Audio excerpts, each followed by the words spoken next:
Waveforms. Damn, those are good. That's how we're starting, baby. We did it. We did it. I trust it. I trust it looks good. We did I know it sounds good. We're at the end of phase 1. As you said before we started recording, it is 11:20 at night. Which But we is took naps. Why we started with a little song. We did. We took a nap. Earlier, we recorded an episode for the Patreon. Sign up for the Patreon. Sign up for the Patreon. Mean Girls, if you like that. If you like the movie Mean Girls. We both were like, oh, I am tuckered out.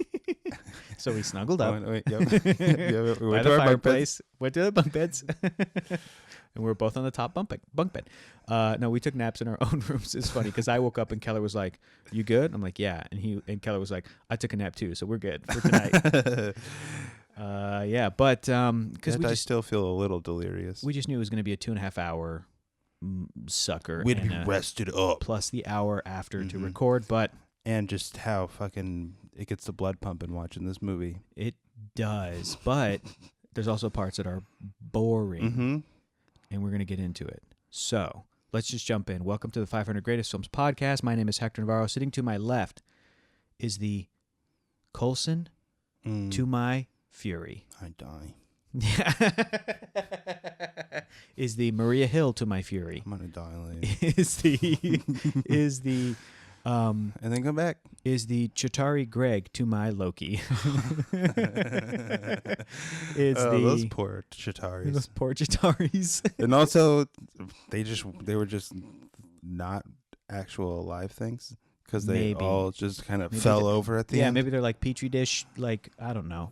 I like to think that they all have hearts and minds and souls, and that they were all murdered. I like to picture the Chitauri as like the spaceship wearing like a tuxedo T-shirt because my Chitauri is like he's cool, likes to party, but he means business, but he's fancy. Is Keller Knobloch? Say hi, Keller. We know that you're a little sleepy, tired. I'm fine. I am too. I got a headache even. True. Took some leave. You took a leave, but. This is a big deal. This is a special occasion, and we wanted to knock it out in your heart, in my heart, and in my work. This movie has my work in it. Yes. So let's just jump in. We are recording in the garage for the first time ever. Yeah, coming to you from the garage, so we can just be loud. Mark Merritt, we're coming for you. We're in the garage. And so is poor Sir Giles. He's freezing. He wants to get back into the house. It's disconnected from the garage. Sir That's Giles, true. Yeah, so he's mad. We're giving out too much information about the layout. This compound. Can you hand your phone over to Sir Giles so that he can read the summation of the movie that we're talking about tonight? I could just text it to him, but I never do. No, please hand your phone. He doesn't have a phone. He does have a phone. Yeah, we pay for him to have a phone. What if we establish his favorite movies? Mean Girls. Yes. Established earlier this very day. Sir Giles, if you could please pretend this movie is your favorite movie. It's in his top 5 because we might have said that other movies. Okay. And by we, I mean he might have said that other movies are his favorite movie. So if he could please pretend, Sir Giles, if you could pretend that this is also one of your favorite movies to get a classic Sir Giles read out of it, please tell us what movie we're talking about tonight. It's not one of my favorites. Okay, all right. I know he's more of a Doctor Strange guy. The Avengers 2012 director Joseph Hill Whedon. Thanks to a script that emphasizes its heroes, humanity, and a wealth of superpowered set pieces, The Avengers lives up to its hype and raises the bar for Marvel at the movies. Thank you, Sir Giles. Well said. Well done, well said, well read. Enjoy your walk back to the house. You can still moonwalk out of here, though. Look at him go. Wow. Look at him go. It's hard to moonwalk around a corner. Under, and he did under the garage door. He did out it. A sliding door. Yeah, under the garage door. Yeah, I like what you're establishing. Under the cool. I like the myth you're establishing. It's so cold in here. Oh, it's cold. There's no temperature control at all in here. Okay, so Keller, where do you want to start with this? Because there's a lot of ways we can approach this movie. I'm just scared a spider's going to come down on me. It's okay. You'll get powers. It's spooky in here. It is. It's so spooky. Oh, yeah. Yeah. Where do you want to... How are you feeling one way or the other? Do you want to start with the Rotten Tomatoes? Do you want to start with overall thoughts? Do you want to start with first time you watched it? Do you want to... How do you want to start?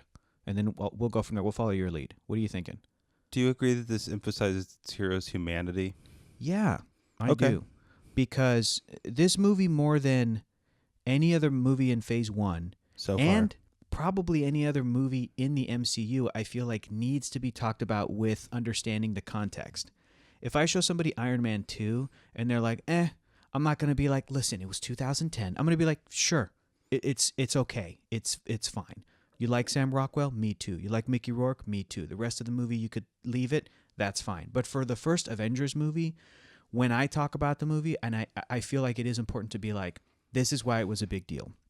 This is what made it different. Mm-hmm. This is what made it unique. This is what made it novel. But as we were watching it tonight, you cannot help but think, man, we've come a long way even from this. Yes.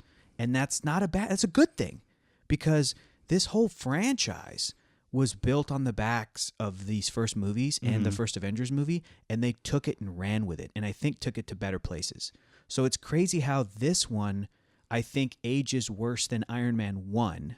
Yes. But it's also because it's more ambitious. It also is juggling way more things. It's juggling way more things. And I watch it now and I go, man, I still have love for it and I still appreciate everything it's doing, even if just 2 years later, 4 years later, 10 years later now, it's been blown out of the water by other efforts. Yes. I still look at it and I go, but this is what really started it all. This is so damn special. So I do like to think about the context, and contextually, I think one of the reasons it was so novel is because of what the Rotten Tomatoes... Making that happen is so difficult. Is so difficult. Is what the Rotten Tomatoes said, is that it's a script that seems as though it is emphasizing the character dynamics, the personalities, the characterizations, the humanity over... Oh, here's a superhero team with powers. Here's a superhero team that is going to get together because the comic said, and they're just going to, even if shit doesn't make any sense, it's like, yeah, but we got it. This is how the movie has to work. Yeah. It takes its time. It hashes out their differences. It does. And it uses a lot of comic book tropes and having them fight the first time they meet over misunderstandings, and we got to do that dick measuring contest stuff that a lot of male superheroes do, and and uses a bunch of cliche 80s action movie lines, and uses a bunch of, even at the end when they blow up the whole thing, all the aliens just, which is like maybe one of the weakest parts of the movie. But at that point, I'm like, I don't care. They pulled it off. So contextually, I think it's real important to talk about. What do you want to say about it? When you were a kid and you had the dream of the Avengers movie happening, what was the plot in your head? Oh, that's a great question. Was it Ultron? No, Ultron was always a follow-up. You knew that was going to be, okay, this is well into the franchise. So you've been franchise-minded since you were a child? Look, you're kind of making fun of me, but I'm not. I did a so WandaVision just came out. We've been talking about the most recent episode. We won't spoil anything. We're on episode 4. In case you haven't seen it, but and if you're listening to this and you're like, episode 4, you mean episode 5? We record this early for the patrons. So the patrons are like, yeah, we're caught up, episode 4 of WandaVision. Yeah, we didn't make a mistake, and we never have, and we won't. But I got asked to join a really nice group of folks that have a YouTube channel called Star Wars Explained, and we were talking about WandaVision. And one of those questions that came up, because they were like, yeah, what? Star Wars Explained. Was talking about WandaVision. Yeah, absolutely. And they have a whole show. Really nice folks, Alex and Molly. They have a whole segment where they're super Star Wars experts, the way I'm an expert about this shit. And they have a whole show that they call "Explain It to Me," where they have a guest on, and they're like, "Look, we know everything about Grand Admiral Thrawn, but we're like casual fans of other stuff. So come on and we'll chat about it." And they had questions and everything. And one of the questions they asked me was like, "What's your relationship to this franchise and to these characters?" And I said, no joke, since I've been a 5-year-old kid, I've loved this world through cartoons. Then I went to the library. I learned about Marvel Comics. I'm reading comic books. Before the internet, it was kind of impossible to read old collections of stuff. There weren't that many collections. But then as you and I grew up, Keller, it became the age of that Borders, Barnes & Noble bookstore, and then all of a sudden paperback collections or, for comics. Yeah. So it was like easier to get to stuff, plus digital, plus, even before something like Marvel Unlimited, I remember Marvel used to sell like CD-ROMs where they're like the first. Oh, I think I remember seeing those. The first 30 years of Spider-Man, like this crazy, So things became more of a database in the world. So it's easier for me to get encyclopedias and reprints of the old issues and all that other stuff. But even as a kid, I familiarized myself with this world, and I told the wonderful folks at Star Wars Explained, I was like, I as a kid was questioning, why haven't they made the Justice League movie? Why haven't they made Spider-Man? Because my brain was going, look, they made Superman movies, right? Tim Burton made Batman. Done all this? I'm going, if you're going to make a Superman movie and everybody acknowledges like it's a classic and it's viable material, and if you're going to make a Batman franchise, and when we were kids it was still going, and it's viable material, I'm going, where's Wonder Woman, where's Flash, where's Green Lantern, where's Aquaman, where's the Avengers, where's Spider-Man, where's the Fantastic Four, where's the X-Men? Those were my questions. So I'm not trying to be an asshole and say like I thought I was into it before anybody else was, but really my franchise brain was, because you weren't. I was not. It's been around since the 40s. Yes, but my franchise brain really was going, you should make a movie of all these different characters and then do a movie where you loved all these characters. Yeah, and I saw them all as equal. Well, if Superman gets one, then obviously Spider-Man needs one. I bought into the idea that each of these superhero universes, namely Marvel and DC, are the big ones. But the same goes for like Invincible or like Valiant or whatever the fuck. Mm-hmm. My brain is going, if one of those is valid, the whole thing is valid. I buy into that universal sort of truth of these franchises. The thing about Marvel Comics is like, if you think one character in Marvel is cool, all of them are on an even level playing field. We all treat them all the same. We're not playing favorites. This isn't Spider-Man and Friends, the franchise. It's like they're all, valid basically. So yeah, so I wasn't a Batman fan. I mean, I was, but I was also like, you're a fan of all of it. All of it. We've been watching the DC cartoons, so I'm I'm loving all that shit. So when I was a kid, I was thinking like they could make movies of, and especially for the team up things and the things that made the Avengers different than the other characters and teams is that the X-Men were a unit, the Fantastic Four were a unit. Later, the Guardians of the Galaxy are a unit. But the Avengers is Marvel's answer to the Justice League. And the big cool thing about those teams is that it's like you got all your favorites in one. But it's the heavy hitters. It's the heavy hitters. Now, in the Marvel universe, before these movies, they were not the heavy hitters. They're B and C list characters, but I still love them. The heavy hitters were Spider-Man, Hulk, Wolverine. Oh, okay. Do you know what I'm saying? Those are the pop culture heavy hitters. I'm talking about within the universe, they're the heavy hitters. Within the universe, everybody, the Spider-Man, Avengers are the heavy hitters? Yes. Spider-Man, Wolverine, Hulk, all those characters, they look up to Captain America, Iron Man, That's Thor. what I'm talking about, Yes, though. yes. So, yeah, so my franchise brain as a kid was, you could do each of these as separate movies, then do a team-up movie, then do sequels and go from there and, get all these characters. I always felt like Ultron would be a great Avengers movie villain. Yeah. But later. I felt the same about Kang the Conqueror, but now he's going to be introduced in Ant-Man, so I'm like, okay.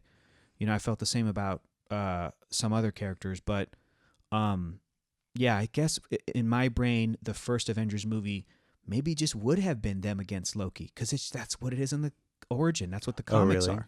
That's what the comics are. It's Loki? It's just Loki. And Loki, the way that the Avengers come together is that after a few months and years of Stan Lee, Jack Kirby, and the rest creating some characters, they had created Hulk in 1962, Iron Man in 1962, Ant-Man and the Wasp in 1962 into 1963, Thor.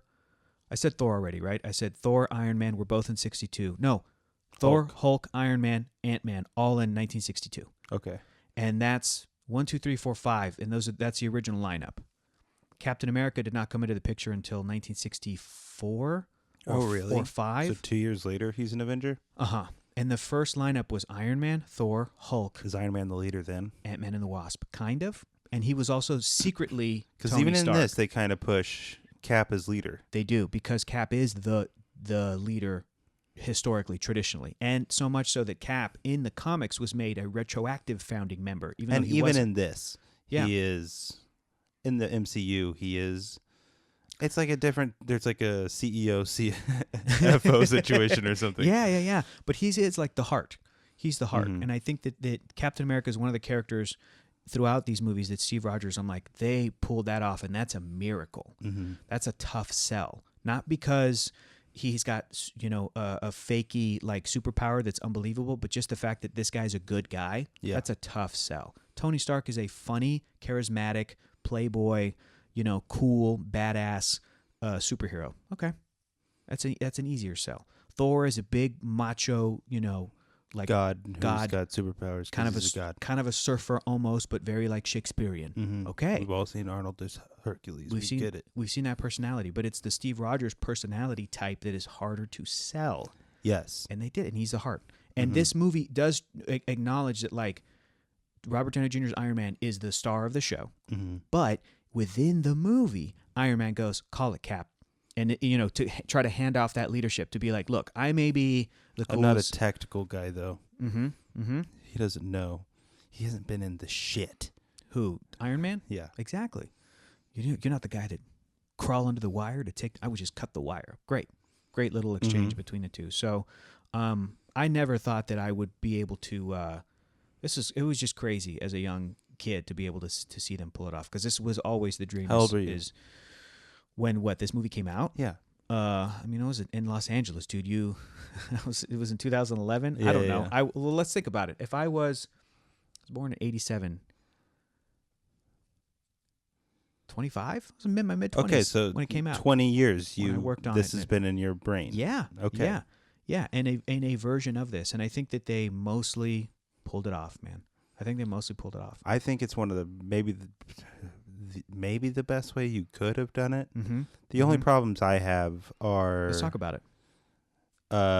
Some of the humor I either don't find funny or I feel it undercuts itself. We got to get this out of the way. Joss Whedon. We have to talk about it. Joss Whedon turns out not a great guy. And to be fair, on multiple fronts, there's two versions of Joss that I want to briefly talk about. Number one is like the guy as a writer and his work. I think it's overall an impressive career. Yeah. Overall, I've probably enjoyed most of his stuff. I didn't grow up with Buffy. Me neither. A lot of our friends did. They love that shit. I think I've seen like 5 episodes. Sure. I tried. I'd be open to it, but I bet you it's something that should kind of stay in the 90s. Yeah. You know what I mean? But for then, I think it was great and people loved it. Firefly, you're not a fan. I saw all of it. Not a fan. And then the movie. And it's saw it. fine. Not a fan. I think I get why people like it. It's fine. I get why people like it. Not my favorite. Here's where I became a fan of his work. When he wrote Marvel Comics, when he wrote Astonishing X-Men. Okay. Because when he actually wrote some comics, and then he wrote some of the Runaways books after Brian K. Vaughan, like, created the Runaways for Marvel. Oh, that's cool.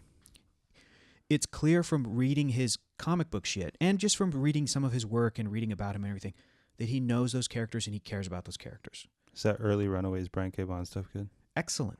I love it. I have some of it. I have most of it. Maybe I let somebody borrow it before we redid the garage, and then they never give it back. But I think that his X-Men stuff made me really.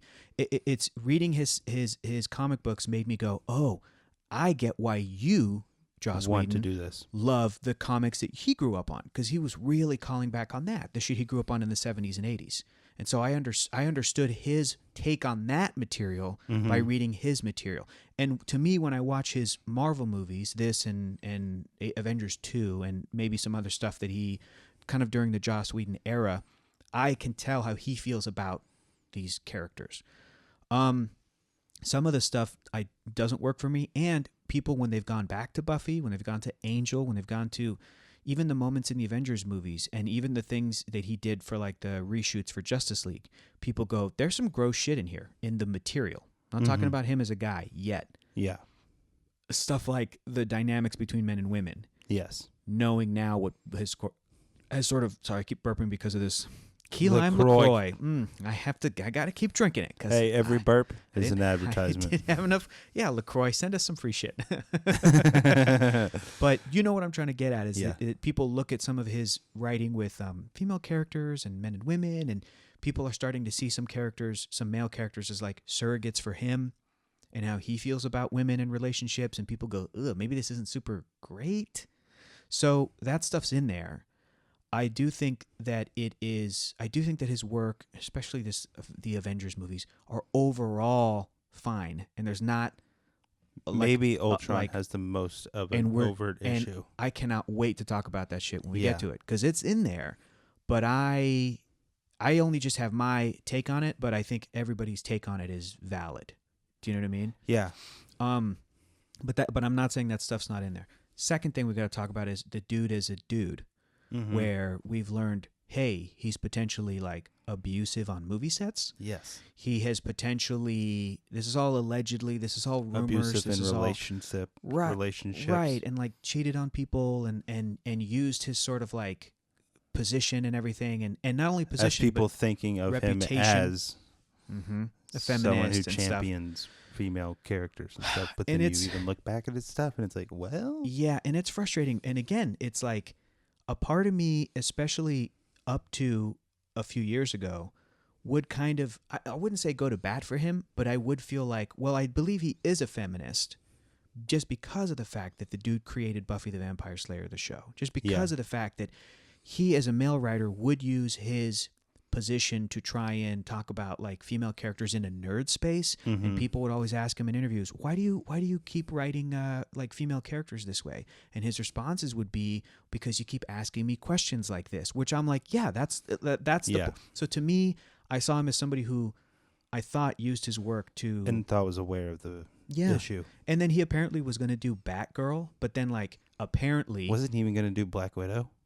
I don't know, but okay. I don't know about that. But apparently, for the Batgirl movie, he walked away with sort of a statement, or like the narrative of like, well, a female director and writer should be the one, you know. So when he would do shit like that, I'm like, yeah, okay, even he is becoming more understanding and aware, and blah blah blah. But at the end of the day, if that shit is true about the sort of abuse that he, you know, has been a part of, what a fucking bummer. Yeah. And it's so frustrating. You know, it's so frustrating because he is supposed to, he has been a representative of like geek culture. It's frustrating. We have frustrating representatives of geek culture. Yeah, we do. Turns out. Especially in film. It turns out that no popular culture is safe from disappointing men. Men who are disappointing. Not letting dudes down. I'm trying to think. Because I moved to LA, joined the comedy scene, and I people thought, who only like Xena Warrior Princess. I bet they're Are all cool. pretty cool. maybe as You know soon as what? somebody goes, also Hercules, fuck that guy. Get out of here, Kevin Sorbo. I've tried. I've posed that question to the internet, or I've tried to answer it, where people have gone, are What there is the any? most pure fan base? And I was so wrong. I was like, I think maybe the TV show Supernatural. I was like, I'm That's like, what you said? yeah, I'm And like, I think, you were and someone wrong? was like, no, there's a lot of toxicity in that, and I went, oh, okay, That's hilarious. I didn't fucking know. There's a lot of, you know, because I thought, I'm like, they do a lot of charity work and it's super cool. And Really? yeah, Paddington's pretty pure. Yeah, I can't think of. I'm trying to imagine I can't. the person. I can't. But you know they exist. Sure. Like it's the person who's Or an like asshole a that has racist a Lilo person. and Stitch Yeah. stuffed animal in the back of their like a Nissan. like a for real legit white supremacist, but they love Paddington 1 and 2. Yeah. That's weird. I'm sure they exist. Yes, I'm sure or they exist. Lilo and Stitch. It is crazy how many people love Lilo and That's Stitch. true. That's very true. But anyway, those are the two sides of this guy that I wanted to bring up. And I think there's overlap, and I think they're both one and the same. And I was just trying to sort of sum up my feelings on each, like the guy in his writing and his career, the guy in his personal life and his public persona and all that other shit. How do you feel about, because we're watching the movie and you're like, I don't think I like Joss Whedon. Now, did you mean both? don't like did you his- mean, I don't like his directing very much, and I don't like his writing very much. both of those things are not the most groundbreaking. They're not. That's the thing. But I do think that, But also, he's the kind of person you need to do yeah. this kind of, I guess, team up when it's the first time they're doing it. Mhm. I And think he he does was. love it. I think he was the right guy for when this movie came out. But I think that yeah, again, I feel like it's just him setting it up, and other people afterwards came in and spiked it. Mm-hmm. You know what I mean? I think it's him going through the trouble of like, okay, I pumped up this ball, and I'm pushing it up near the net, and then here come the Russo brothers, here comes James Gunn, here comes Taika Waititi. You know, they're just people. Ryan Coogler. They're just coming in and spiking the shit out of it. Like, Yeah. way better. And it is a little funny that Jon Favreau is seen as that person now. As the setup guy The Godfather of the MCU? of the MCU. Yeah, I mean, because I think in some ways him and Whedon can share co-credit for sure. Yes. Yeah, I mean, I think a lot of the stuff that I think especially for anytime they do a new Marvel movie. I don't know how much of a fan Jon Favreau was before he came into it. Do you? A little bit. I would say that he knew about the comics, but his guy is Spider-Man. Oh, okay. That was the guy he grew up with, which I love. I love that shit, you know? Yeah, I know you do. His guy was Spider-Man, so was Robert Downey. Okay. Robert Downey was a big Spider-Man fan when he was a kid. Who was it? Who wasn't is the question. Honestly, if somebody wasn't, they're an asshole. If I That's your meter. Yep, except for Scott Rubin. Scott Rubin is the only guy. He doesn't like Spider-Man? Yeah. He finds him annoying. He has a very Dr. Octopus opinion of Spider-Man. He's very like that meddling kid. That's hilarious. Hilarious. He's the only guy I'll give a pass to. Yeah. It's so funny. But I think he likes Spider-Verse. Who couldn't like? Yeah. There's another one. Mm-hmm. That's another metric. But I know what you're saying. Spider-Man's the perfect. Animated. It's a perfect. No, I don't think too many little kids are like, my favorite's Iron Man. I like Tony Stark. I mean, maybe now because he the makes movies. great business decisions. Right. My favorite's the CEO who's got shrapnel in his chest from Vietnam. It's not a typical kid position. Kids like, I like Spider-Man. Oh, the Punisher. But Favreau is so great in that he is a fanboy. He loved Star Wars when he was a kid. He did love geeky shit. So that when Marvel came to him and hired him to do Iron Man 1, like, I think he knew of Iron Man and then all the research and everything. And I think this is also true for every good one of these movies. The writer-director will really understand the characters. And even in the case of Taika Waititi, who apparently, either jokingly or true, like, didn't do research for Thor Ragnarok, jokingly or true. But he is a fan because you can hear him just like talk about how much he loves Jack Kirby. Yeah. And stuff like Yeah. that. So he appreciates that artistry. He gets what is appealing about that shit. And I think that the crazy thing is if Taika, let's talk about Taika for a second, because he made a joke, or it's real, about like, oh, I tried to read one of the Thor comics and I just couldn't because of the language, and I couldn't read it the way that things are very like Shakespearean, and thou must, that he said he like read one comic and then stopped. And some comic book fans take offense to that. They're like, oh, this is frustrating. I don't like Thor Ragnarok because it's too comedic or too this or too that. Even if that's the case, even if Taika doesn't like that shit, the fact that Marvel Studios still had Hela, Scourge, Surtur the Fire Demon, Ragnarok itself, Sakaar, the Grandmaster, the Gladiatorial, the Contest of Champions, Planet Hulk, Valkyrie, all this shit that is so comic booky, Taika left it in the movie. He's not fighting it. He didn't take it out. No. You know what I mean? There's some comic book purity in that film. And Taika was either into it or he understood this is the stuff that's a part of the world, and I'm just here to do everything else. And that's pretty great. That's pretty awesome, I think. I don't see it as, what I'm saying is I don't think he was creatively limited.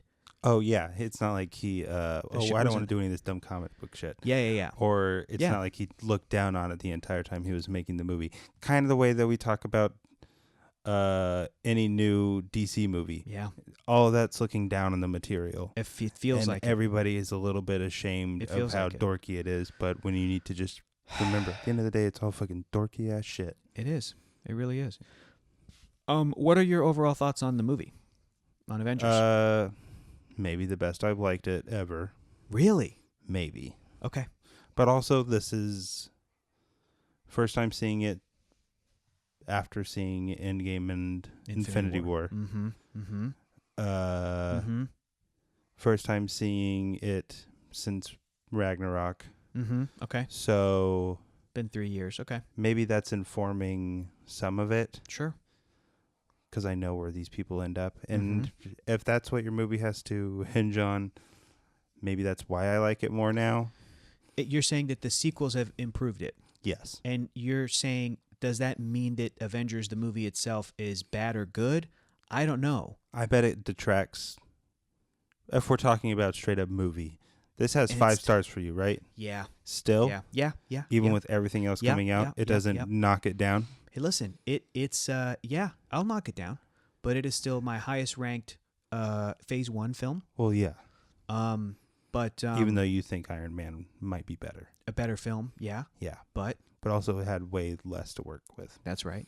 Way less to do. That's right. And so I know we mentioned this in one of the earlier episodes, but for that reason, I do consider this movie a triumph, not just a success. Iron Man 1, triumph. Avengers 1, triumph. Everything else in Phase 1, success. It's all cool stuff. You buy Mhm. everybody's motivation for Mhm. being in the Avengers. Mm-hmm. They couldn't have had Thor in it unless Loki was involved. Mm-hmm. So it makes sense that he's a villain. But to try and echo what you were saying, well, there's 2 things I want to talk about.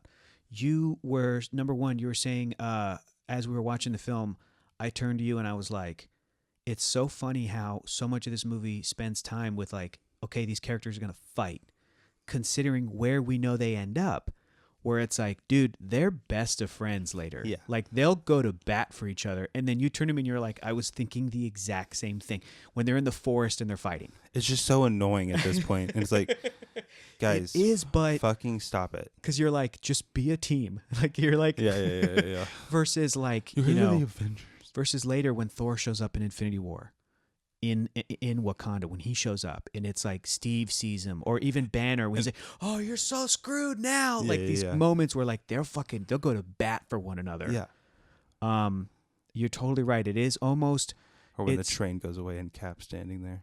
Oh my God! When he shows up and the other Avengers see him and they're almost crying because they're like, "We're gonna make it." Yeah. Those moments. Yeah, Vision dies. They don't make it. Vision definitely dies. But those moments are so earned, and it's almost adds stress and frustration when you rewatch Avengers 1 because it's like you're going through all this muck We're first having to watch these characters Mhm. learn all over Mhm. again. and be contentious and fight and so you're right. It's after you watch all these movies, it almost makes parts of Avengers a bit of a slog to get through and almost boring. But also, because- parts of this movie are just boring. That's true. I'll give you that. Not everything, to me, the best stuff about this movie is when the characters are just interacting. That's the best stuff. And some of the moments between, and you talked about this, all of the kind of 1v1 moments. You've got, Loki versus Black Widow talking. You've got Yeah. Steve Rogers and Stark right after Coulson dies talking. There's a lot of these great I little think even just the arguments. way they shot those scenes, though, were just like so stagnant, though. Yeah, Like yeah. they weren't. There's a way to make that shit interesting. Mm-hmm. But for them to have, I think it was like 3 or 4 of those in a row Mm-hmm. of one-on-one. Talking about, they're setting up, they're It's doing just also exposition. just info dumps like Mhm. crazy. Mm-hmm. It's all So- based in character stuff, which I like, but This is you liking that because you're like, this is building out the world. totally. And I think it helps But if the you're movie. just coming into this, it's like, oh my god. It's almost like Or like when it's Loki's on that with what's his face, what? the other. Is that what it's Oh called? yeah. Thanos is like little Minion? mouthpiece or whatever. Minion. Yeah. I'm over here going like, this is cool, but it looks pretty crappy and like it's We've been here too long. Yeah. I forgot what they were saying at the beginning of this, so now I don't understand anything that they're saying now. Some of the stuff with Selvig and the other like mind controlled sort of characters is Yeah. like okay. A lot of the Shield stuff is just okay. I said but it's like it's all in it's service. like the video that you see right before a Disneyland ride starts. Yeah, I'm almost expecting like Patrick Warburton to walk out and like give Exactly. us some info dump. Like I'm an agent of Shield. Here's what's going on. Oh no, they're coming at us. Make sure your seatbelts are fastened. It's so true. So the first time I watched this movie, the first couple times I watched this movie, or any time I watched this movie, and this was the most recent one out, I loved every minute. Mhm. I'm just, give me more Shield stuff. I love everything with a fucking helicarrier. Give me more Bruce Banner and Calcutta. Literally everything. I'm like, I love it. But when you've seen the entire franchise and you go back and watch this, there's stuff where you're just like, this is now even more boring because of how much better some of the other films are, or where the dynamics are for later. So, Or how much better they are at the characters, even. yes. And I think this movie has a lot of rough around the edges stuff in the Mhm. writing, in the directing, in some of the effects, kind of. But I still am like charmed by it. I'm still like, this is them figuring out what the hell this whole thing is, and there's some growing pains, and I just try to every time give the movie the benefit of the doubt of I'm trying to pretend that I'm watching this for the first time. And this is one of the hardest things to put in a movie ever. I think this is still something that not logistically, because logistically the most difficult thing they've done is something like Infinity War or Endgame. Well, I mean at this point. Yeah, right. But I'm saying I'm talking about crossover franchise. You mean out of every movie franchise ever? At this point, this was like the most ambitious, right? Let me remind you, bro. A year before, in 2011, Fast Five had Vin Diesel. That's not a crossover Ludacris, franchise, though. That's not. No, but it took different. Hey, to give some props to Fast and Furious for a second. I would watch Fast Five over this movie, over the Avengers any day of the goddamn. I know. But it isn't a massive crossover event. Technically not. But if you look at the MCU as all one thing, neither is this technically. They're just taking a character or two from each movie, just like Fast Five did. But I hear what you're saying. This is at the level it was, because before this you had a movie every once in a while like Freddy versus Jason, Alien versus Predator. The Familia is my Avengers. I know. Get off of the Familia. Okay, I know. Okay, Absolutely. Fast Five is still great. It's still great. And we've made those comparisons before. I think Vin Diesel is Groot. Oh, wait. Yeah, I know. That's so funny. No, Paul Walker is Captain America. And that would make Vin Diesel Iron Man. Yeah. And that would make... Because they have a Civil War. I said Letty was Black Widow. No, I think I said Jordana Brewster was Black Widow. I don't remember. And Letty was Gamora. I forget what I said. That makes more sense. I had some good ones. I had some good one-to-one comparisons. Yeah, it was great. God damn, who did I have as Ludacris? Oh boy, maybe I had like Bow Wow as Spidey. I don't know. I need to go back and find that like thread of like, here's who they all are. But Paul Walker, Cap for sure, easy peasy. Lemon squeezy. Maybe The Rock is Thor. Maybe he's Samoan Thor, or maybe I give him Hulk.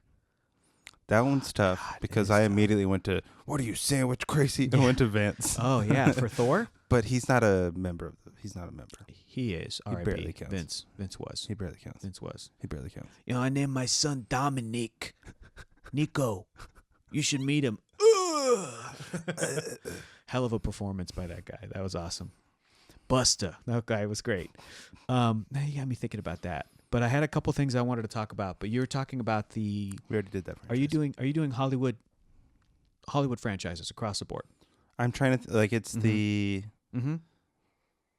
Here's what I'll say. The most moving parts. The trick they Other than like Lord of the Rings, but that's. Yeah. But that's all designed to be one. Mm-hmm. And this was specifically billed to be like, okay, all those Marvel movies that you thought were all kind of their own thing because they were? What if all these characters were in one movie? It would be as if back in the day, they did a fucking Spider-Man X-Men crossover with Tobey Maguire and Hugh Jackman. That's what it would feel like. Yeah. It really, or like, again, rest in peace, Christopher Reeve, if he were to meet Michael Keaton, Mm-hmm. and they were Batman and Superman in a movie. That would be amazing.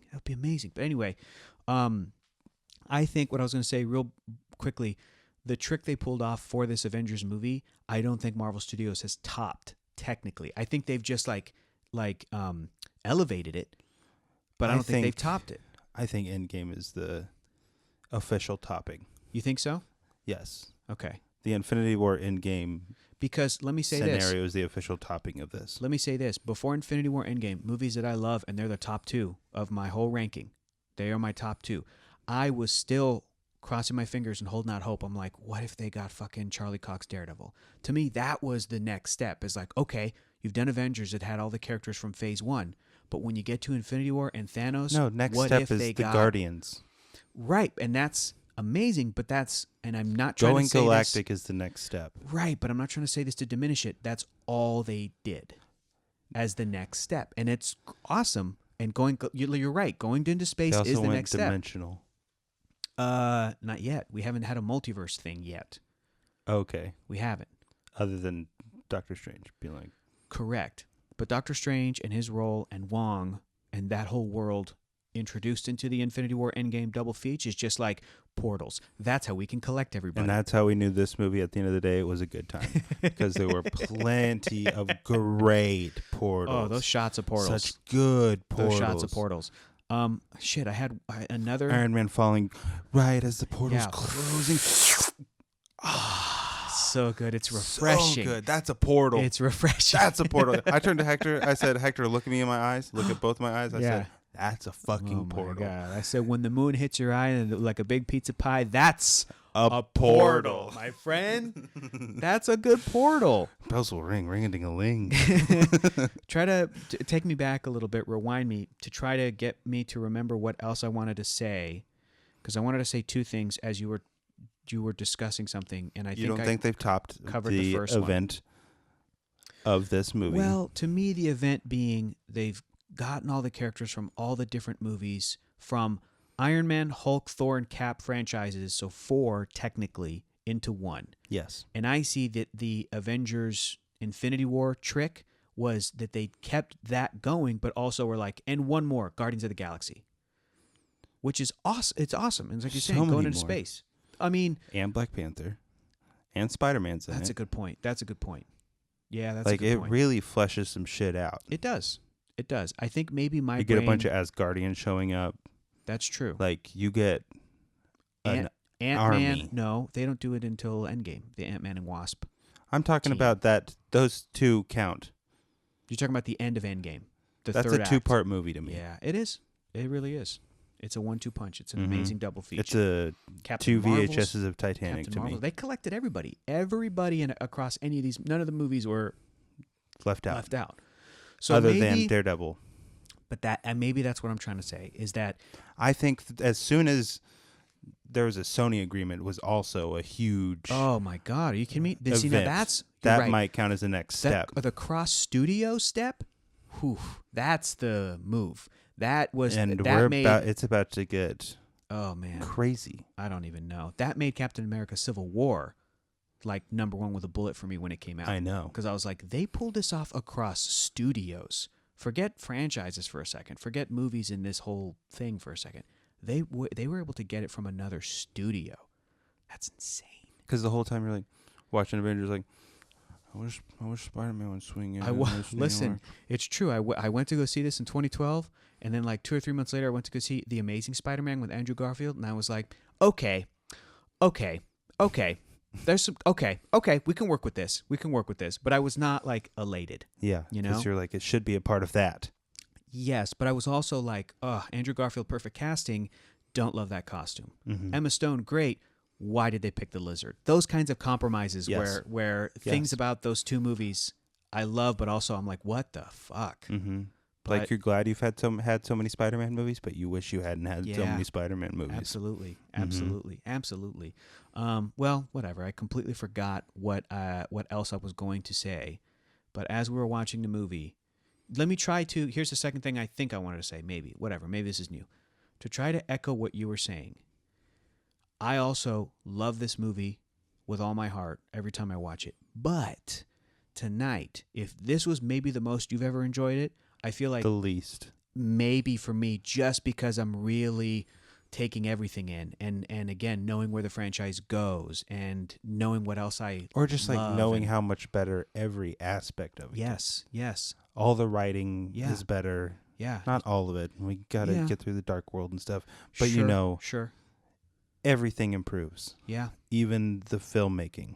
it's true and the excitement and the amount of characters and the specific characters and but the fact that again I just keep I'm just still so I can't even believe that they even got this far in phase 1. Yeah. Phase 3 is my favorite because phase 3 has all the best fucking movies. Then phase 1 is still my second favorite just because I just remember this excitement as being like, you can't top this. Phase 2 is like laying out groundwork. True. And there's stuff I love in phase 2, Guardians and Ant-Man 1, but it's also like a little bit more of the, okay, here's another Iron Man and Thor movie. And there's good stuff in those, but Thor's not good. Yeah. So they're all just kind of figuring it out. Mm-hmm. Who's your favorite Avenger in this movie? In this movie, That's tough. And I'll say in this movie and in the five honestly, movies I don't know before. if I love anybody. Mm-hmm. I even Hulk? like Mark Ruffalo I think he steals the movie. and Hulk in this. I think they steal the movie. When that first happened, I was like, I don't know how I feel about this Mark Ruffalo replacement of Edward Norton. Sure. But I think he's good. Mm-hmm. And I like his Bruce Banner that Mhm. he's doing. Very likable. It is different from Edward Norton's Bruce Absolutely. Banner, but he is doing a Bruce Banner, He and is. I like it. He is. His version. He is. I like RDJ all day. Yeah. All day. RDJ all day. I think he's the only one who truly sells Joss Whedon's script. Some of it, yeah. Some of it is a little clunky for me. Some of those like argument scenes where he's like, "Oh, I'm starting to want to." I'm like, Yeah. But when he's able to really let it fly and have some, how do Maybe you it do was improvised or Huge something. bag of weed. Those kinds of Yeah. moments. I'm like, this is great. And I like him and Pepper in the progression of their relationship in Iron Man 2. It's cute. It's fine. Yeah. Coulson is great in this. Coulson's great No in this. Johnny Fav. No Happy. I know. Disappointing. But listen, we'll get more happy, I guess, in the Spider-Man movies later, and We went up the briefcase. Yeah, man. That Jarvis When deploy, Jarvis catches him. it's pretty great. Mhm. It's pretty great. I like Cap in this, but that suit is Awful. barf. It's awful. And I love it. Yeah. And it is baby blue barf. It's not good. Yeah. But it's okay. It's okay. It's okay. When I like the suit is when you see the 360 shot. That to me is when the suit works. And that's maybe even when Hulk is at his most green. Yes, when all the colors are popping, when you've got Thor with the red cape, Iron Man with the gold and the shimmery, the cool agents and the bright red hair of Black Widow, Hulk with the green, and then this baby blue cap, and I'm going, okay, this is a picture.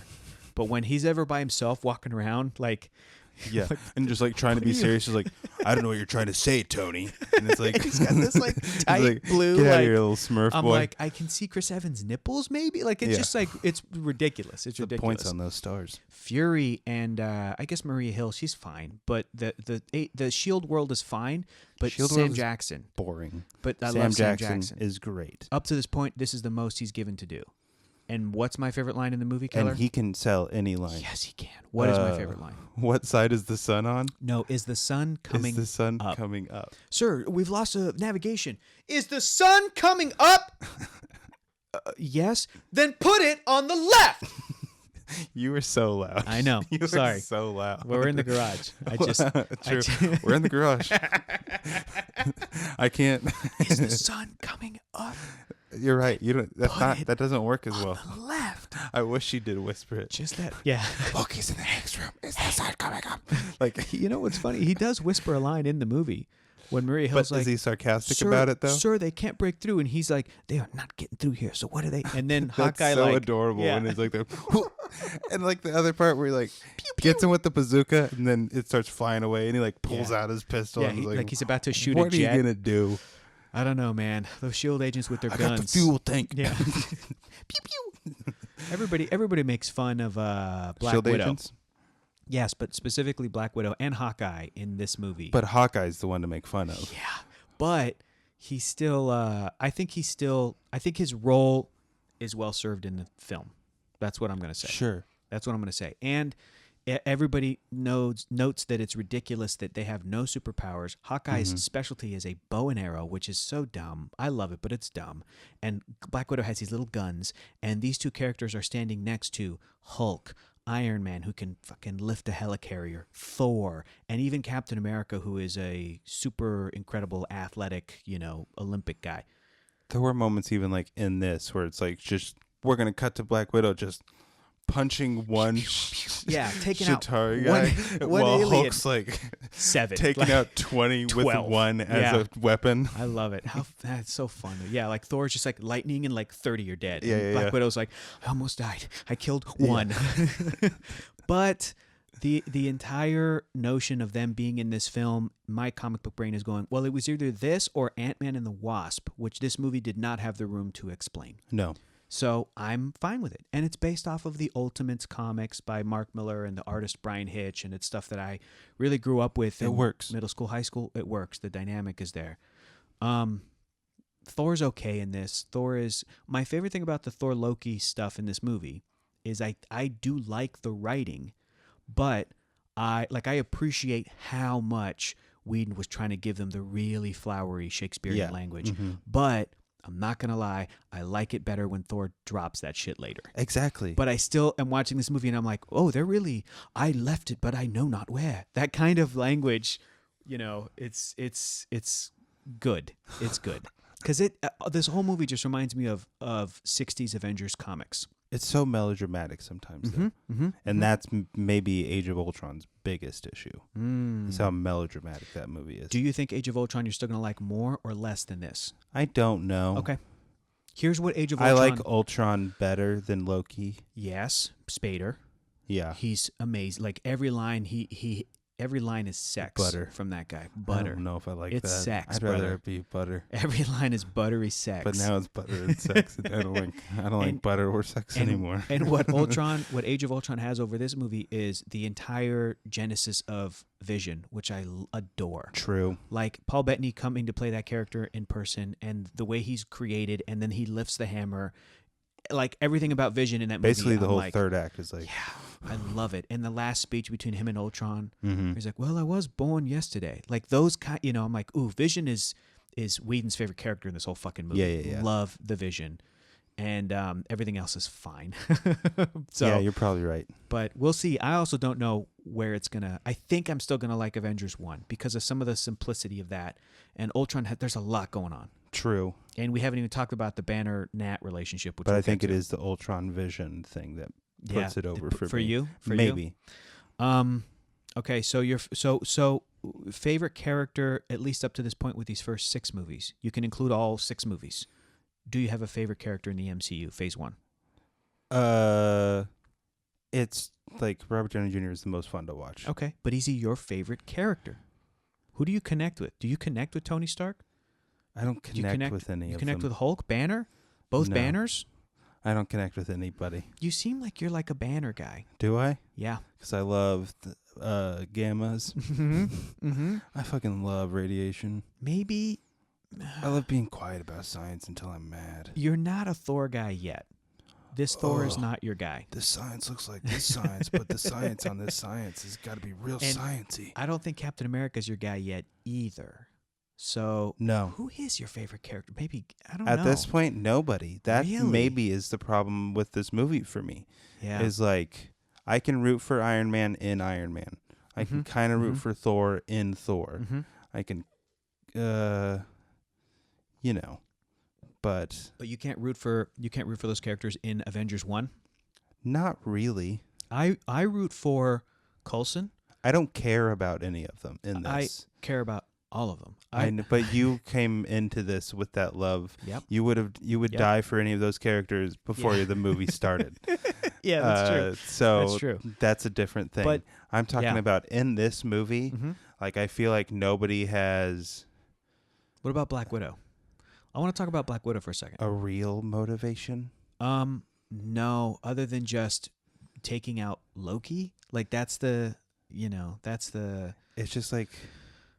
What about how about this? Counter with what about the question of can Tony Stark learn to be the team player, and then at the end he does end up sacrificing him. That whole setup with Cap where he's like, I know guys worth none of that 10 times better than you. That whole little exchange. And it's like, hey, no you don't. They're all dead. You're old as shit. You dress like an old man. Shut up. Shut up. You're not my dad. Oh. That's funny. I feel like maybe the answer for you might be Stark. I think Tony, Iron At Man, this point, probably. He's still kind just of because he is the best. And I think he goes through the biggest arc in this film more than any other character. You know what I mean? Steve is Steve. Banner is almost also even Banner throughout as well. He's not that changing. And also Steve is annoying in this. Yeah, he's not. Because he's like, what do you do? Yeah. What? Well, what? What am I doing here? What am I going to do? Why am I wearing this? And then he realizes he's wrong and he's like, well, why didn't anybody tell me this? It's like, we just told you this, Steve. Yeah. Steve, we've been trying to tell you this the whole time. Well, I thought you were being rude about it, so I didn't want to say anything. It's the beginning of, I can't trust my government. I can't trust my bosses, which is just way better in Winter Soldier and everything else. Yes. I love Steve later, and this is the beginning of that. And remember when we were watching the movie, and at the end, I told you after they like show up to point the arrow at Loki, and he's like, "If it's all the same to you, I'll and take then that we drink." remember the future. Yeah, Endgame where it's like so many stairs. No, you take the stairs, buddy. Too many stairs. So funny, and that shit all happened in this movie. Technically, exactly. we just didn't see point. it. Them giving everything to like. Has someone edited that? No, I want that'd be someone to interesting. edit in. That'd be interesting. Those moments. But you can't because they're all from the perspective of the future time travelers, and so it's all. That's okay. You'd have to like. I would know. Yeah. Okay. I would know. It could be fun. So yeah, maybe Stark is your guy. Who's your guy? I think even up to this point, I think it's Cap. I think it's still Steve. And what I was going to say is, for me, the heart of this movie is Coulson, and his being a fanboy is kind of an audience surrogate, especially for comic book fans. He has trading cards and shit. He says terminology that comic book and trading card fans say, where they're like, there's some foxing around the edges. Like that stuff is like really specific nerdy shit. If you could sign it, that'd be great. I would, so that when he dies, it's the heart of the film. And so by extension, because he loved the character of Cap, he's not like a Iron Man fanboy. He didn't give a shit about Stark or Howard Stark, but he grew up with the Cap thing, and so that's probably my guy. But Hulk, man, when Hulk is smashing, it's satisfying. It is so satisfying. It's maybe the most I've been okay with him punching Thor or smashing Loki. Which is a real fun moment, and it's all crowd pleaser. The Hulk in the third act is all crowd pleaser shit. Yes. How'd you like the 3D? 3D's great. You did a great job. Thank you. Hector worked extensively on this film. I did. Yeah. I was real happy with it.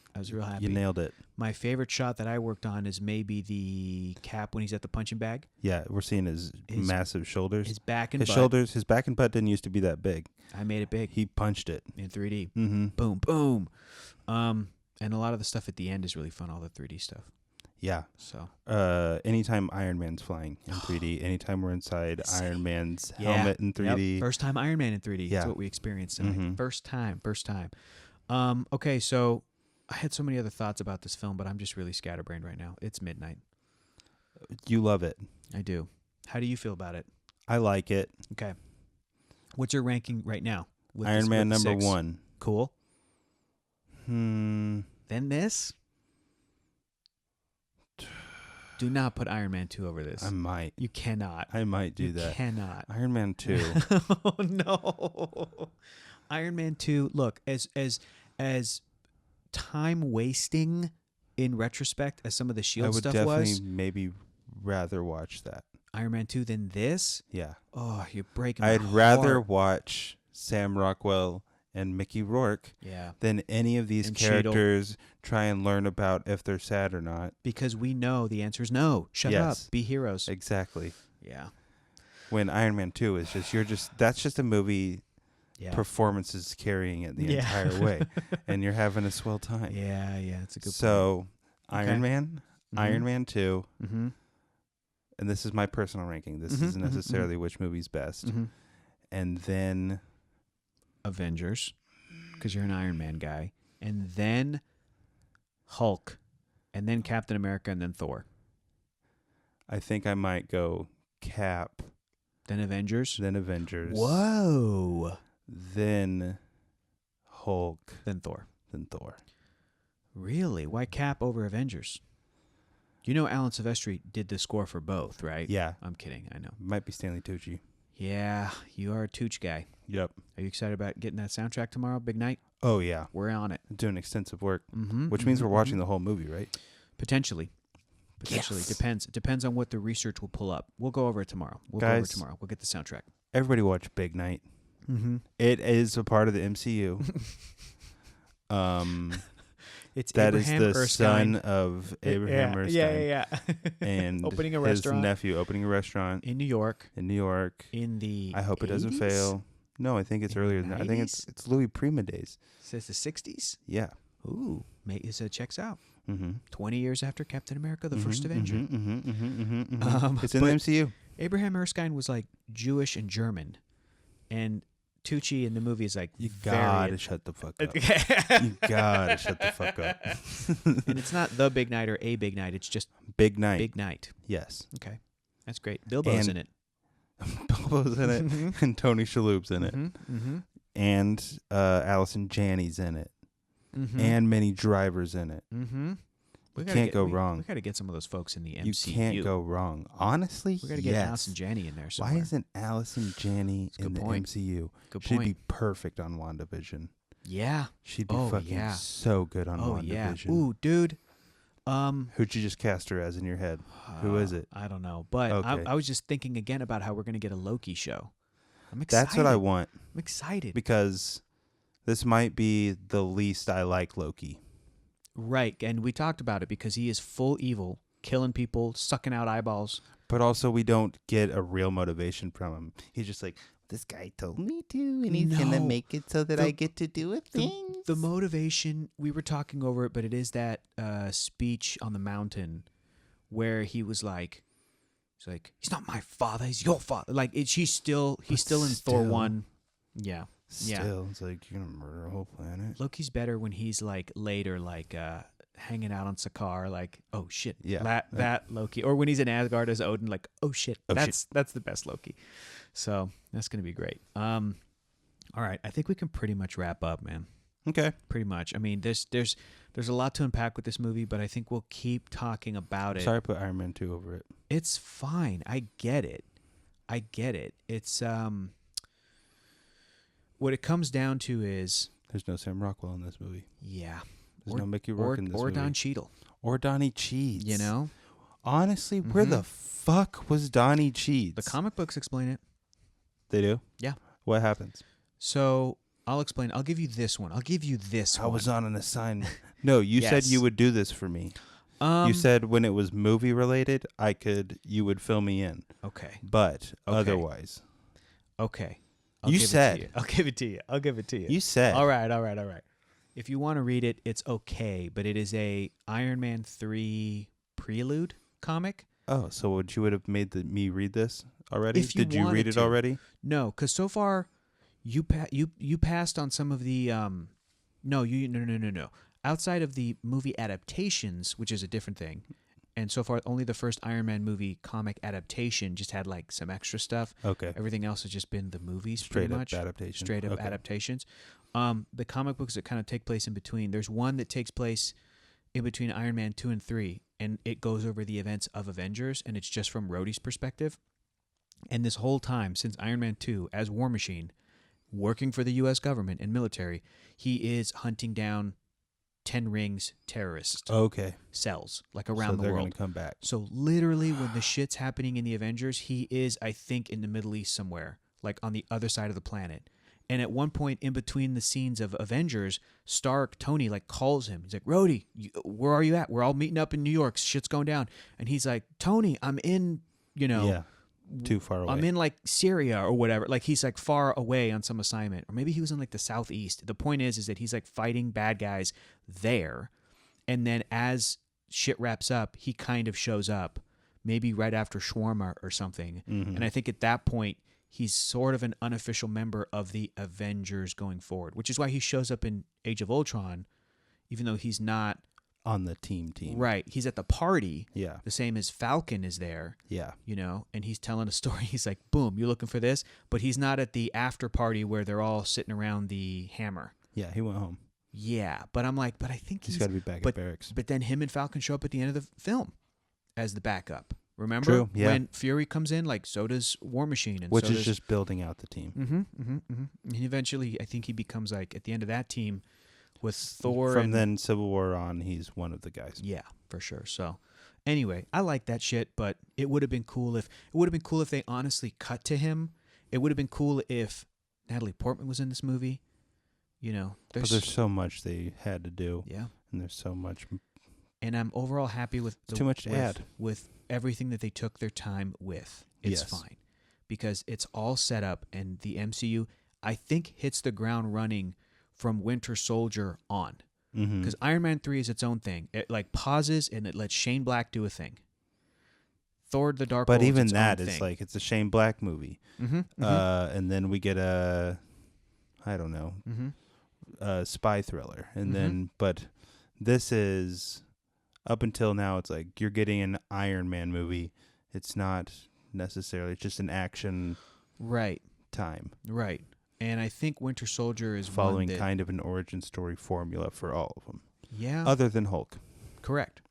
But even then, kind of still is. Anyway, that's our thoughts. There's just so much to talk about. We'll keep talking about this first Avengers movie. Everything What is new one are you most excited about? that hasn't come out yet. Yeah. Dude, I'm going back and forth between, if we're not counting the TV shows, No just TV movies, shows, just movies. I'm going back and forth between Shang-Chi. I was about to fucking say, I think Shang-Chi is what I'm most excited dude. about. It's going to be cool as hell. Yeah. Because Yeah.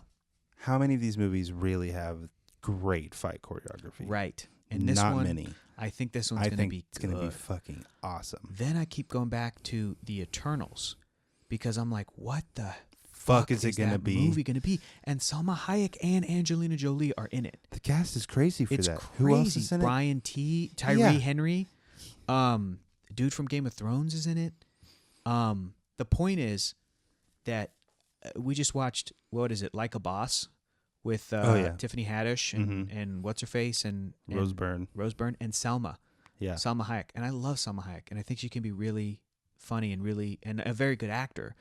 And she's gonna be like an Eternal. What? Honestly, it's about What? time. Huh? Honestly, it's Yeah. about Yeah. time. I can't wait. So that's gonna be cool. What else is? I mean, there's a bunch of stuff. Of course, things like Guardians 3. Of course, things like Thor 4. Yeah, we know Fantastic Four is happening. Mm-hmm. Thor 4 also might. It's that and Shang-Chi for me. Mm-hmm. Thor 4 has the potential because Ragnarok had certain requirements. When they were making the movie, Feige and everybody, He had to fit in. it was called Thor plot. Ragnarok before he came on. Exactly. They knew they were going to do that. They knew they were going to have Hulk and Sakaar and do Planet Hulk. But this one, I think, might be all Taika. Thor: Love and Thunder. I wonder. Because I can't imagine. There's got to be at least some sort of thing, because that's every single director walks in with like, you got to hit at least right. This thing's got to happen. This has got to happen. This has got to happen. But I'm set up curious. whatever. I'm curious. I'm going to learn everything I can about the making of the film. But I feel as though they were done with Thor, honestly done, until Taika started to make 3, and that I think everybody involved loved it. Hemsworth, I know everybody. Hemsworth signed back on immediately. Not including the actors who played the Warriors 3, like Zachary Levi, who said he's talked about it. He was disappointed with his experience with that film because he basically got cut to not having a line, and then his character was killed off, and that's a bummer. But Sure, but like, you know, what are you gonna do? I know he went and did Shazam. Whatever, that's fine. I still think there's a version where They can bring him back. Asgardians who were killed can come back. I've talked about this before. We'll get to it. But anyway, I think everybody other than those actors loved Taika and doing Thor 3 and the studio and everything. That they're like, what if we brought back Taika to do a 4th one? Taika, come in. What would you do? And then maybe he either was pitched by Marvel like, we would like to do female Thor with Jane Foster. We're talking to Natalie, and we would like to do this villain called Gore the God Butcher. Read these comics. Let us know what you think. And maybe Taika was like, I'm in. This is cool as shit. Get Christian Bale. I'm excited. But also Shang-Chi, because... It's gonna be fucking cool as And hell. speaking of WandaVision, that's what's trending right now. WandaVision, Jimmy Woo, played by Randall Park. Yeah. Everybody's loving him. And people I want him to be in a season of Fargo. Bro, you did, and it went viral. But some guy was like, "Give his character a show. Jimmy Woo should have a show where he just like goes around and deals with Marvel shit." And I and many other people are like, his character leads a team called the Agents of Atlas. And you know who else is on that team? Shang-Chi is on that team. Oh shit! And a bunch of Asian characters. And apparently, the rumors are that Marvel's already looking at that, and that maybe Shang-Chi will set up the character of Shang-Chi and maybe some other Randall stuff. Park a superhero? I mean, he's an agent like Nick Fury. He is a human. But he doesn't end up like... He's Agent Jimmy Woo. Okay. You know? And the Shang-Chi storyline, I think, is borrowing some from Jimmy Woo. Because in the comic books, Jimmy Woo has a thing where he was a character who was destined to take over a bad guy named the Yellow Claw. Oh, okay. The Yellow Claw's a real villain, but he is a Soviet-era racist caricature stereotype, the Yellow Claw. He's like this evil international terrorist, like the Mandarin. And then I think he fought that. He broke away, started a good guy group, and then he would fight the Yellow Claw. Jimmy Woo versus the Yellow Claw. That's what they're doing with Shang-Chi. Except instead of Yellow Claw, they made it the fucking Mandarin, the real Mandarin. Yeah. And it's going to be, I think Mandarin's going to be his father, and Shang-Chi like breaks away from that. Have they cast the Mandarin? Yeah. Look it up. Cool. He's a big-time Asian actor, Okay. international superstar, and I forgot who it is, but I think he's in like Wong Kar-wai films. Awesome. So that guy is going to blow everybody away. Damn. And Michelle Yeoh's in it. Awkwafina's in it. I'm so excited. It's going to be that dope. one. It's going to be dope. Anyways, I think we've pretty much We did it. come to the end of the show. Next for me, I'm going to continue watching the first and second seasons of Agent Carter, which I've been enjoying. It's good. What are you looking at? Did you find the cast? No. Oh. I did, but I didn't find the Mandarin. Oh, really? Well, he's not credited as the Mandarin. Read the cast to me. Read the cast. What do you got? What are you on IMDb? Unreliable, but we'll go with it. Who do you have? Him? I am pretty sure. No, yeah. Yes, I believe so. Yeah, dude, Ronnie Chang's going to be in it. He's so fucking He's funny. so good. Yeah, Simu Liu, Fala Chen, and it's right. It's Tony Leung is going to be the Mandarin, like the main bad guy. Hell yeah. And then this big buff dude's playing Razor Fist. That's going to be fun. That sounds scary. Yeah, it's a stupid Marvel character. I bet his fists have razors on them. Yep, that's exactly what it is. Oh my god. He has like no hands from here down, and it's just like these big knives. It's so stupid. Razor Fist is dumb. So Oh, this director is awesome. yeah. What do Director they of do? Just Mercy and Short Term 12. Oh, Short Term 12? Yeah. That's a good fucking movie, dude. Hell yeah. That was my first. Destin Daniel Cretton. That was my first. Oh, Brie Larson's a good actor. And Why am I thinking Snoop Dogg? Lakeith is in it. Because Keith played Snoop Dogg in Straight Outta Compton for 2 seconds. Which But is this Snoop Dogg so was good. in that movie So too, good. though. Yeah. He just shows Brie up Larson and, and is like, Snoop I gotta Dogg. help out these. An amazing actor. Wow, Snoop Dogg, he's amazing. But Yeah. Lakeith Stanfield like broke my heart in that movie. So good. But I first met Brie Larson in and Stephanie 21 Jump Beatrice Street. is in it. Oh really? Brooklyn Brooklyn? Nine-Nine. Yeah, Ooh, I'm pretty sure she's in it too. I yeah. should rewatch that. Mm-hmm. But that movie was good. Mm-hmm. It was really good. Anyway, It's sad. I first saw Brie Larson in 21 Jump Street, and I thought she was really no, great. You first saw her Yeah. in Scott Pilgrim. Oh, I guess that's I did. She somehow looks well. She's I always know looked why, the exact same age. but she looks younger in 21 Jump Street because she's playing a high oh, schooler true. versus like a college Yeah. like hey Scott, like whatever her character is. Yeah, that's right. And I also probably saw her in some Disney Channel shit when she was Probably. real young, but Short Term 12 was the first one where I was like, oh, she's a great actor. Mm-hmm. Mm-hmm. Excited about Captain Marvel 2, dude. Dude. You excited, bro? Monica Yes, Rambeau, dude. especially after watching WandaVision. And without giving too much away, Spoiler alert. the co-writer of Episode 4 Yeah. is working on Captain Marvel 2. Fuck. So it's that direct setup, baby. That's nuts. Directly to the setup. That's crazy. Mm-hmm. Okay. I can't wait. Okay. We're all in it for Marvel. We've done Phase 1. My ranking is, obviously, Avengers, then Iron Man 1, then Cap, then Hulk, then Iron Man 2, then Thor. Okay. That's my ranking. Okay. A lot of it based on... My ranking is better. Yeah. For you, maybe. Nope. For the world. Are you looking forward to Iron Man 3? Yes. I remember being mixed on it just because Really? there's too many suits. Okay. I'm sick of all these suits. Hey, man, there's a bunch of suits, but it's only 2 guys. True. Iron Man and War Machine. True, but they're all like, hey, get my suits out here. Quick, my suits. So, I believe the house party protocol is in effect. Yeah, that's what it is. That's the house party protocol. Is that what it is? Yeah. When all the suits show up? I'm most looking forward to right Fuck shit now. up. I'm most looking forward to probably Age of Ultron because I want to see Vision again. I miss him. Aw. Mm-hmm. Yeah. Mm-hmm. Watch him be born, Mm-hmm. and then 5 movies later die. Oh, it's too sad. Sorry. Yeah, we're not going to watch those I again. want to see him be born. Yeah, let's watch him get bored. Okay, well, everybody can go watch Iron Man 3 where? on Disney Plus. Streaming on Disney Plus, rentable everywhere else. Thank you guys so much for listening. Have a great rest of your week.